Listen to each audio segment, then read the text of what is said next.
Yun po bang sinabi ni Kristo na ang kay Cesar ay kay Cesar at ang sa Diyos ay sa Diyos? Yun po bang para sa Diyos na binanggit niya ay ikapu? Hindi.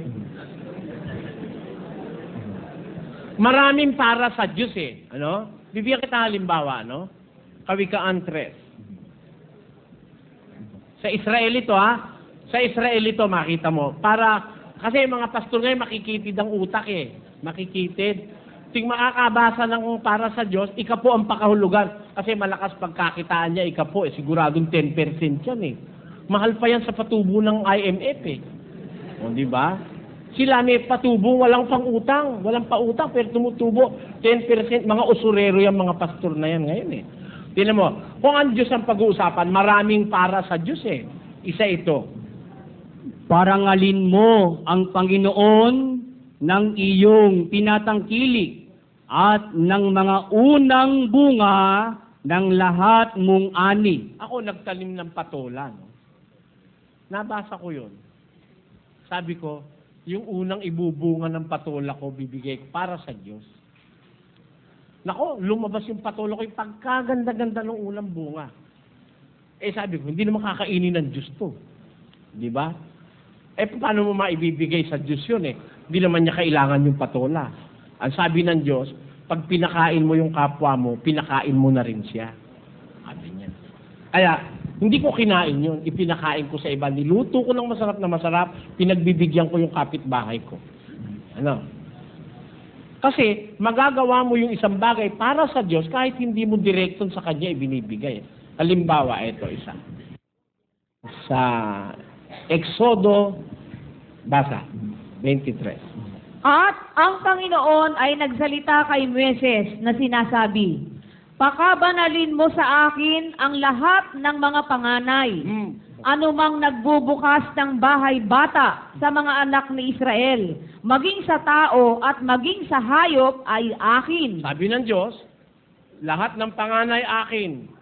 Panganay na tao, akin. Panganay na hayop, akin. Kaya halimbawa, ikaw, nag-asawa ka, nanganak ka, yung panganay na nagbukas ng bahay bata mo, iaalay mo sa Diyos yun. Hindi mo pwedeng pakinabangan yung anak mo na yon, magiging saserdote yon. Maglilingkod siya sa Diyos. Panganay yon. O kaya naman, meron kang alagang baka, yung panganay ng anak ng baka mo, ihahandog mo sa Diyos yon. Nung una, ginagawa nila, sinusulog nila para sa Diyos. Kaya, maraming para sa Diyos. Hindi pwede sabihin yung ikapo para sa Diyos. Sa Biblia, yung ikapo hindi para sa Diyos yun. Para sa saserdote yun. Sa Biblia, sa Israel. 7:5 ng Ebreo. At katotohanan, ang mga sa anak ni Levi na nagsisitanggap ng katungkulang saserdote Ano ngayon sabi nun sa mga saserdote? ay mayroong utos na kumuha ng 10 bahagi sa bayan ayon sa kautusan. Para sa sacerdotes Levite. Kasi ganito kasaysayan niya, ikapo eh. There are 12 tribes of Israel. Yung 11 binigyan ng lupain para sakahin, mag-alaga ng hayop. Pero yung isang tribo, 12, yun ang Levitas, gagawing mga sacerdote yun, tagapamahala ng bagay ng Diyos.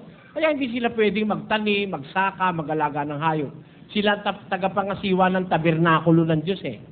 Sila naglilinis, naglalagay ng mga kasangkapan, sila naglilingkod sa mga tao sa mga problemang espiritual.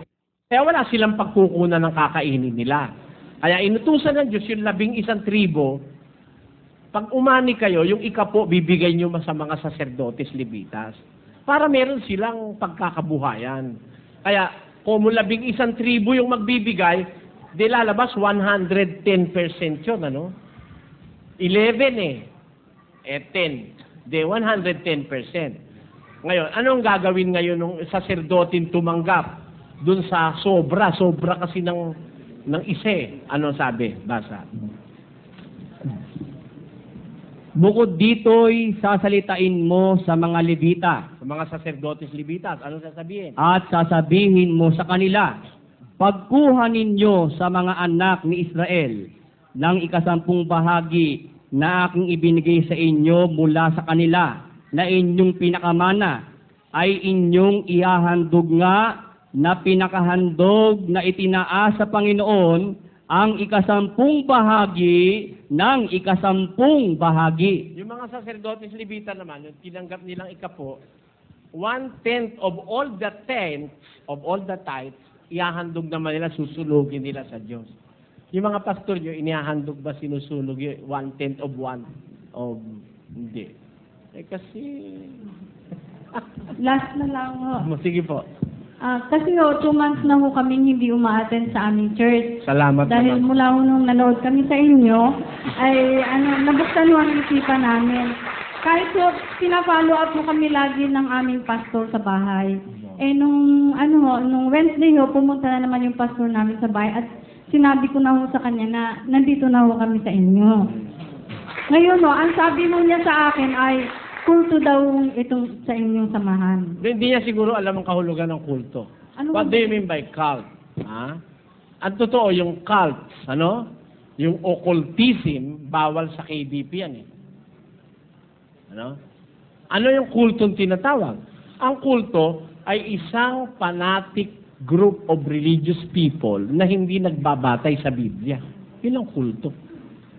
Pwede ho ba nila kaming pigilan? Kasi ho, pinipigilan ho nila kami. Hindi pwede. Meron religious freedom sa ating bansa.